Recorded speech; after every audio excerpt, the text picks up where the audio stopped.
సమరం న్యూస్కు స్వాగతం. ఈనాటి ముఖ్య అంశాలు. ప్రజల వద్దకు ప్రభుత్వం భూదందాలపై 16 నుంచి వచ్చే నెల 30 వరకు ఫిర్యాదుల స్వీకరణ. వివాహ ధృవపత్రం చూపిస్తే కొత్త జంటకు రేషన్ కార్డు. బాలలపై నేరాలు పెరగడం ఆందోళనకరం. High court CJ justice Dheeraj Singh Thakur. పౌష్టికాహార లోపం ఏఐతో చెప్పేస్తామంటున్న ట్రిపుల్ ఐటీ పరిశోధకులు. బీహార్లో కాలిఫోర్నియం స్వాధీనం. 50 గ్రాముల విలువ 850 కోట్ల రూపాయలు పైమాటే. ప్యారిస్ ఒలింపిక్స్లో ముగిసిన భారత్ పోరాటం. నవ్వులు పంచే ఉప్పు కప్పు రంబు. రాత్రి నిద్ర సరిపోని వారికి ఓ ప్రత్యేక టెక్నిక్. కేళ్ల నొప్పుల నివారణ ఎలా? వాసవ్య నరసింహంలో 1284వ ఆరోగ్య సదస్సు. ఈరోజు వార్తలను చూద్దాం. ప్రజల వద్దకు ప్రభుత్వం భూదందాలపై 16 నుంచి వచ్చే నెల 30 వరకు ఫిర్యాదుల స్వీకరణ. రాష్ట్ర వ్యాప్తంగా ఈ నెల 16 నుంచి సెప్టెంబర్ 30 వరకు రాష్ట్ర ప్రభుత్వం రెవెన్యూ సదస్సుల నిర్వహణకు ఉపక్రమించింది. అందిన ఫిర్యాదులపై చర్యలు తీసుకునేందుకు అధికారులకు మరో 45 రోజులు గడువిచ్చింది. మొత్తంగా 3 నెలల్లో నవంబర్ 15లోగా ఫిర్యాదుల స్వీకరణ చర్యల ప్రక్రియ పూర్తి కానుంది. భూముల వ్యవహారాలతో సంబంధమున్న అటవీ, దేవాదాయ, వక్ఫ్, ఇతర శాఖల అధికారులు సైతం ప్రజల వద్దకు వెళ్లనున్నారు. ఈ మేరకు రెవెన్యూ మంత్రి అనగాని సత్యప్రసాద్ శనివారం ప్రకటన జారీ చేశారు. ప్రతి ఫిర్యాదును ఆన్లైన్లో నమోదు చేసి పరిష్కారం చూపుతామని తెలిపారు. సదస్సుల నిర్వహణ కోసం ప్రత్యేకంగా జిల్లాలకు సీనియర్ ఐఏఎస్లను నోడల్ అధికారులుగా నియమిస్తున్నామని రెవెన్యూ శాఖ ప్రత్యేక ప్రధాన కార్యదర్శి ఆర్పి సిసోదియా మరో ఉత్తర్వులో వివరించారు. వీలుంటే రీసర్వే జరిగిన గ్రామాల్లో సర్వే రాళ్లపై ఉన్న లోగోలు, పేర్లను చెరిపేయాలని సూచించారు. ఇదే సమయంలో వైకాపా పాలనలో నిషిద్ధ జాబితా నుంచి ఫ్రీహోల్డ్ పేరుతో తప్పించిన భూముల రిజిస్ట్రేషన్లపైన విచారించనున్నారు. వివాహ ధృవపత్రం చూపిస్తే కొత్త జంటకు రేషన్ కార్డు. రాష్ట్రంలో కొత్త రేషన్ కార్డుల జారీ ప్రక్రియ త్వరలో ప్రారంభం కానుంది. వివాహ నమోదు ధృవీకరణ పత్రం ఆధారంగా వీటిని జారీ చేసే విధానాన్ని అమలు చేయనున్నారు. 2019-24 మధ్య వైకాపా ప్రభుత్వం రేషన్ కార్డుల్ని వదలకుండా జగన్ బొమ్మ ముద్రించింది. వైకాపా రంగులతో కార్డులను ఇచ్చింది. వాటిని కూడా మార్చి కొత్త కార్డులు ఇవ్వాలని ఎన్డీఏ ప్రభుత్వం నిర్ణయించింది. దీనికి సంబంధించిన డిజైన్లను పరిశీలిస్తున్నారు. వైకాపా హయాంలో రేషన్ పంపిణీ వ్యవస్థ అస్తవ్యస్తంగా తయారైంది. ఆంధ్రప్రదేశ్లో ప్రస్తుతం 1.48 కోట్ల రేషన్ కార్డులు ఉన్నాయి. ఇందులో 89 లక్షల రేషన్ కార్డులకు ఆహార భద్రత చట్టం కింద కేంద్రం నిత్యావసరాలను అందిస్తోంది. మిగిలిన కార్డులకు రేషన్ ఖర్చు రాష్ట్ర ప్రభుత్వమే భరిస్తోంది. బాలలపై నేరాలు పెరగడం ఆందోళనకరం. High court CJ justice Dheeraj Singh Thakur. దేశవ్యాప్తంగా బాలలపై నేరాలు ఆందోళనకరంగా ఏటా 7% పెరుగుతున్నాయని హైకోర్టు ప్రధాన న్యాయమూర్తి జస్టిస్ ధీరజ్ సింగ్ ఠాకూర్ పేర్కొన్నారు. శనివారం గుంటూరు కలెక్టరేట్లోని శంకరన్ హాల్లో హైకోర్టు, రాష్ట్ర ప్రభుత్వం ఆధ్వర్యంలో నిర్వహించిన దివ్యాంగ పిల్లల హక్కుల పరిరక్షణ సదస్సులో ముఖ్య అతిథిగా ఆయన కీలకోపన్యాసం చేశారు. ప్రత్యేక అవసరాల విద్యార్థులతో ముచ్చటించి వారికి బహుమతులను అందజేశారు. జాతీయ నేర గణాంకాల ప్రకారం 2023లో 1.62 లక్షల మంది పిల్లలు బాధితులు కాగా 83,350 మంది తప్పిపోయారు. వీరిలో 20,380 మంది బాలురు కాగా 62,946 మంది బాలికలున్నారు. నేటికి 2,946 మంది బాలికల ఆచూకీ తెలియలేదని జస్టిస్ ఠాకూర్ ఆందోళన చెందారు. మన రాష్ట్రంలో గతేడాది 1004 ఫోక్సో కేసులు నమోదు కాగా వీటిలో 900 కేసుల నిందితులు బాధితులైన బాలికలకు బంధువులు, పరిచయస్తులే. ఫోక్సో చట్టం అమల్లో ఉన్న నేరాలు తగ్గడం లేదు. ఈ చట్టానికి సవరణలు చేసి కఠిన శిక్షలు చేర్చాలి. వాటిపై ప్రజల్లో అవగాహన కలిగించాలని పేర్కొన్నారు. పౌష్టికాహార లోపం ఏఐతో చెప్పేస్తామంటున్న ట్రిపుల్ ఐటీ పరిశోధకులు. చిన్నారుల్లో పౌష్టికాహార లోపాన్ని గుర్తించేందుకు ట్రిపుల్ ఐటీ హైదరాబాద్ పరిశోధకులు కృత్రిమ మేధను అంటే ఆర్టిఫిషియల్ ఇంటెలిజెన్స్ను అనుసంధానించిన ఐ సాక్ష్యం మొబైల్ యాప్ను రూపొందించారు. స్మార్ట్ ఫోన్లో చిన్నారుల ఫోటో తీసి యాప్ల్లో అప్లోడ్ చేయడంతో పాటు వారి ఎత్తు బరువు నమోదు చేస్తే చాలు చిన్నారికి సంబంధించిన పౌష్టికాహార లోపాన్ని ఆ యాప్ విశ్లేషిస్తుంది. బీహార్లోని కొన్ని జిల్లాల్లో ఈ యాప్ను పరిశీలిస్తే ఖచ్చితమైన ఫలితాలు వచ్చాయని IIIT Raj Reddy centre for technology society పరిశోధకులు అర్జున్ రాజశేఖర్ శనివారం తెలిపారు. ప్రపంచ ఆరోగ్య సంస్థ ప్రమాణాల ఆధారంగా చిన్నారుల పెరుగుదలకు సంబంధించిన డేటాను యాప్లోని సాఫ్ట్వేర్లో ముందే నిక్షిప్తం చేశాం. చిన్నారుల ఎత్తు బరువులను నమోదు చేయగానే సదరు డేటాను యాప్ విశ్లేషిస్తుందని రాజశేఖర్ వెల్లడించారు. బీహార్లో కాలిఫోర్నియం స్వాధీనం 50 గ్రాముల విలువ 850 కోట్ల రూపాయల పైమాటే. అత్యంత విలువైన రేడియోధార్మిక పదార్థం కాలిఫోర్నియంను బీహార్లోని గోపాల్గంజ్ జిల్లా పోలీసులు స్వాధీనం చేసుకున్నారు. ఈ సందర్భంగా చోటేలాల్ ప్రసాద్, చందన్ గుప్తా, చందన్ రామ్ అనే 3 వ్యక్తులను అరెస్టు చేశారు. వీరు ఈ రేడియోధార్మిక పదార్థాన్ని విక్రయించేందుకు కొన్ని నెలలుగా యత్నిస్తున్నట్లు పోలీసులు చెప్పారు. దాదాపు 50 గ్రాముల బరువున్న ఈ పదార్థం విలువ అంతర్జాతీయ మార్కెట్లో 850 కోట్ల రూపాయలకు పైగా ఉంటుందని జిల్లా ఎస్పీ స్వన్ ప్రభాత్ తెలిపారు. మా జిల్లా నుంచి విలువైన రేడియోధార్మిక పదార్థాన్ని అక్రమ రవాణా చేస్తున్నట్టు సమాచారం అందింది. గురువారం ఉత్తరప్రదేశ్ బీహార్ సరిహద్దులో మోటార్ సైకిల్పై వస్తున్న నిందితులను తనిఖీ చేయగా 4 మొబైల్ ఫోన్లతో పాటు 50 గ్రాముల కాలిఫోర్నియం దొరికింది. ఈ కాలిఫోర్నియంను పోర్టబుల్ మెటల్ డిటెక్టర్లలో వినియోగిస్తారు. వీటితో బంగారం, వెండి, ఇతర విలువైన లోహాలను గుర్తించవచ్చు. దీంతోపాటు ఇంధన బావుల్లో నీరు, చమురు పొరలను గుర్తించేందుకు వాడతారు. విమానాల్లో లోహాల అరుగుదల అంచనాను కూడా వినియోగించవచ్చు. ప్యారిస్ ఒలింపిక్స్లో ముగిసిన భారత్ పోరాటం. ప్యారిస్ ఒలింపిక్స్లో భారత్ పోరాటానికి తెరపడింది. పోటీల్లో ఉన్న చివరి అథ్లెట్ రీతికా హుడా పథకం సాధించలేకపోయింది. శనివారం మహిళల రెజ్లింగ్ 75 కేజీల విభాగంలో ఆమె క్వార్టర్స్లో ఓటమి పాలైంది.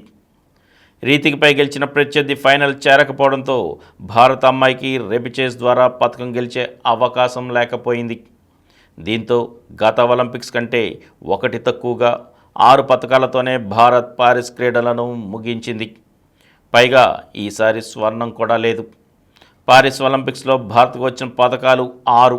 సంఖ్యాపరంగా ఇది 2వ అత్యుత్తమ ప్రదర్శన. టోక్యోలో భారత్ 7 పథకాలు గెలిచింది. ఈసారి జావ్లిన్ థ్రోయర్ నీరజ్ చోప్రా రజతం గెలవగా, షూటింగ్లో మను బాకర్ 2 కాంస్యాలు, స్వప్నిల్ కుశాలే 1 కాంస్యం సాధించారు. హాకీలో పురుషుల జట్టుకు, రెజ్లింగ్లో అమన్కు కంచు పథకాలు దక్కాయి. నవ్వులు పంచే ఉప్పు కప్పు రంబు. కీర్తి సురేష్ ఓవైపు సినిమాలతో, మరోవైపు వెబ్ సిరీస్తో క్షణం తీరిక లేకుండా గడిపేస్తోంది. త్వరలో రఘుదాత చిత్రంతో ప్రేక్షకుల్ని పలకరించనున్న ఈ అమ్మడు ఇప్పుడు ఓ వెబ్ ఫిల్మ్ను పూర్తి చేసింది. అదే ఐవి శశి దర్శకత్వం వహిస్తున్న ఉప్పు కప్పు రంబు. ఇందులో కీర్తికి జోడీగా సుహాస్ కనిపించనున్నారు. ఈ సినిమా తాజాగా చిత్రీకరణ పూర్తి చేసుకుంది. ఈ విషయాన్ని సుహాస్ సామాజిక మాధ్యమాల వేదికగా ప్రకటించారు. ఈ మేరకు కీర్తితో పాటు చిత్ర బృందంతో దిగిన ఫోటోల్ని నెట్టింట పంచుకున్నారు. ఇది ఓ కల్పిత గ్రామం నేపథ్యంలో సాగే వ్యంగ్య హాస్య చిత్రంగా ఉండనుంది. ఇది త్వరలో ఓటీటీలో విడుదల కానుంది. దీన్ని ఎల్ఎన్ఆర్ ఫిలిమ్స్ ప్రైవేట్ లిమిటెడ్ సంస్థ నిర్మిస్తోంది. రాత్రి నిద్ర సరిపోని వారికి ఓ ప్రత్యేక టెక్నిక్. రాత్రి ఆలస్యంగా పడుకొని ఉదయాన్నే లేవడం మనలో చాలామందికి అలవాటే. కాసేపు మధ్యాహ్నం అలా సేద తీరుదామంటే చాలామంది గృహిణులకు తీరదు. ఉద్యోగులకైతే ఆ అవకాశమే ఉండదు. దీంతో నీరసం, పనిపై నిరాసక్తత వంటివి కలుగుతాయి. నిజానికి ఇలాంటప్పుడు 10 నిమిషాలు గాఢ నిద్రపోతే శరీరం ఉత్తేజంగా అనిపిస్తుంది. కానీ వీలున్న చాలామంది ఇష్టపడరు. కారణం నిద్ర చాలక తలనొప్పి, భయం, మగత త్వరగా వదలదన్న సందేహం. దీనికి పరిష్కారంగా ఓ టెక్నిక్ వచ్చింది. అదే నాన్ స్లీప్ డీప్ రెస్ట్ విధానం. ధ్యానం, యోగ నిద్ర పదాలు వినే ఉంటారుగా, దాన్నే యువత ఎన్ఎస్డిఆర్గా పిలుచుకుంటోంది. సామాజిక మాధ్యమాల్లో ట్రెండ్ని చేస్తోంది. ఇంతకీ దీనిలో ఏం చేస్తారంటే, విశ్రాంతిగా పడుకోవాలి లేదా కూర్చోవాలి. కళ్ళు మూసుకొని ముక్కుతో దీర్ఘశ్వాస తీసుకొని నోటితో వదలాలి. ఇందుకోసం నోట్లో స్ట్రా పట్టేంతగా పెదాలను తెరిచి ఉంచాలి. ఇలా 10 నిమిషాలు చేస్తే బడలిక తగ్గడమే కాదు, మెదడుకి విశ్రాంతి దొరుకుతుందట. దీంతో తిరిగి ఉత్సాహంగా పనిలోకి దిగచ్చు. అంతేకాదు, తరచూ చేస్తుంటే దీని ద్వారా ఒత్తిడి, ఆందోళన కూడా అదుపులోకి వస్తాయట. సరే కానీ నిమిషాలు లెక్క పెట్టుకుంటూ కూర్చుంటే శ్వాస మీద ధ్యాస ఏముంటుంది? ఆలోచనలన్నీ చుట్టుముట్టేస్తాయి కదా అన్న సందేహాలు వస్తుంటే అలారం పెట్టుకోండి. ఇంకా వెనక్కి ఆనుకొని కూర్చొని పడుకున్న పాదాల దగ్గర నుంచి తల వరకు ఏ ప్రాంతం నేల లేదా కుర్చీకి ఆనిందో గమనించుకుంటూ రావాలట. అప్పుడు వేరే వాటి మీదకి ధ్యాస పోదంటున్నారు నిపుణులు. అన్నట్లు గూగుల్ CEO సుందర్ పిచాయ్ సహా ఎంతోమంది ప్రముఖులు దీన్ని ప్రయత్నించిన వారే. మీరు ఓసారి ప్రయత్నించి చూడండి. కీళ్ల నొప్పులను నివారించడం ఎలా? వాసవ్య నరసింహంలో 1284వ ఆరోగ్య సదస్సు. జీవనశైలి మార్పులతో ఆధునిక యుగంలో కీళ్ల నొప్పుల సమస్య ఎక్కువైంది. కీళ్ల నొప్పులకి ప్రాథమిక దశలోనే నివారణ చర్యలు తీసుకుంటే ఫలితం ఎక్కువ ఉంటుందని ప్రముఖ ఎముకలు కీళ్ల వైద్య నిపుణులు డాక్టర్ కె భరత్ చంద్ర పేర్కొన్నారు. వాసవ్య నరసింహంలో డాక్టర్ సమరం అధ్యక్షతన శనివారం జరిగిన ఆరోగ్య సదస్సులో ఆయన కీళ్ల నొప్పుల అంశంపై సవివరంగా ప్రసంగించారు. ఆయన మాట్లాడుతూ స్థూలకాయం అధికంగా ఉన్న వాళ్ళకి కీళ్ల నొప్పుల సమస్య అధికంగా ఉంటుందన్నారు. జంక్ ఫుడ్ తీసుకునే వారిలో ఇతర ఆరోగ్య సమస్యలతో పాటు కీళ్ల నొప్పులు కూడా కనిపిస్తాయన్నారు.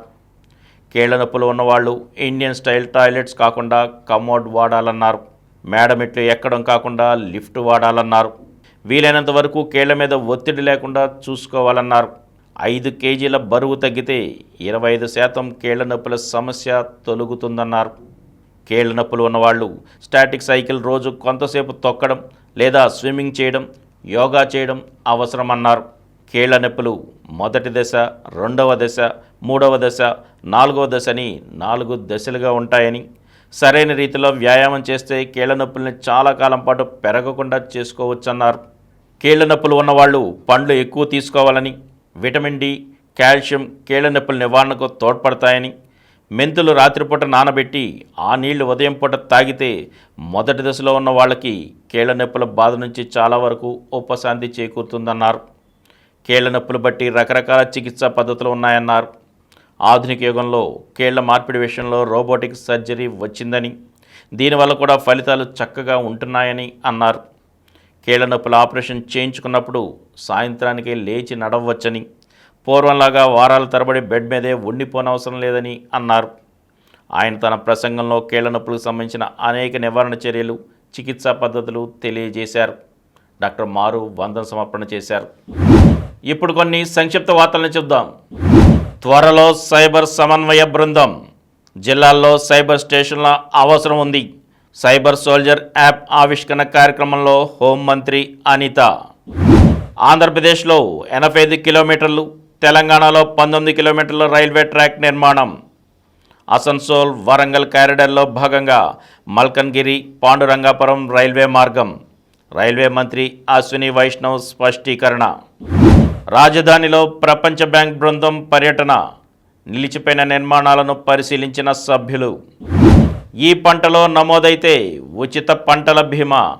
ప్రస్తుతం ఖరీఫ్లో రైతులు నష్టపోకుండా చర్యలు. వచ్చే రబీ నుంచి 2019 ముందున్న విధానమే. మంత్రివర్గ ఉపసంఘం సిఫారసు.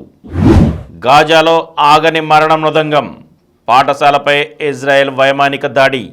80 మంది మృతి, 47 మందికి గాయాలు. ప్యారిస్ విశ్వ క్రీడలకు నేడే ముగింపు. రాత్రి 12:30 నుంచి వేడుకలు. దక్షిణాఫ్రికాతో జరుగుతున్న తొలి టెస్టులో కష్టాల్లో విండీస్. వర్షం అంతరాయంతో సాగుతున్న ఈ మ్యాచ్లో శుక్రవారం ఆట నిలిచే సమయానికి విండీస్ తొలి ఇన్నింగ్స్లో 67 ఓవర్లలో 4 వికెట్లకు 145 పరుగులు సాధించింది. దక్షిణాఫ్రికా స్కోరును సమం చేయాలంటే విండీస్ మరో 212 పరుగులు చేయాలి. అంతకుముందు ఓవర్నైట్ స్కోర్ 8 వికెట్ల నష్టానికి 344 పరుగులతో మూడో రోజు ఉదయం తొలి ఇన్నింగ్స్ కొనసాగించిన దక్షిణాఫ్రికా 357 పరుగులకు ఆల్అవుట్ అయింది. మరిన్ని వార్తా విశేషాలతో రేపటి సమరం న్యూస్లో కలుద్దాం. Thank you. ప్రతిరోజు వార్తా విశేషాల కోసం అనతి కాలంలోనే 20 కోట్ల వ్యూస్ సాధించిన సమరం ఛానల్ సమర్పించు సమరం న్యూస్ ఛానల్కు సబ్స్క్రైబ్ చేయండి, లైక్ చేయండి, మీ ఫ్రెండ్స్కి షేర్ చేయండి. అలాగే ప్రక్కనున్న గంట సింబల్ని ప్రెస్ చేయడం మర్చిపోకండి. Please download Samaram Channels app from Google Play Store and watch your favorite channels. Click the bell icon and subscribe to the channels.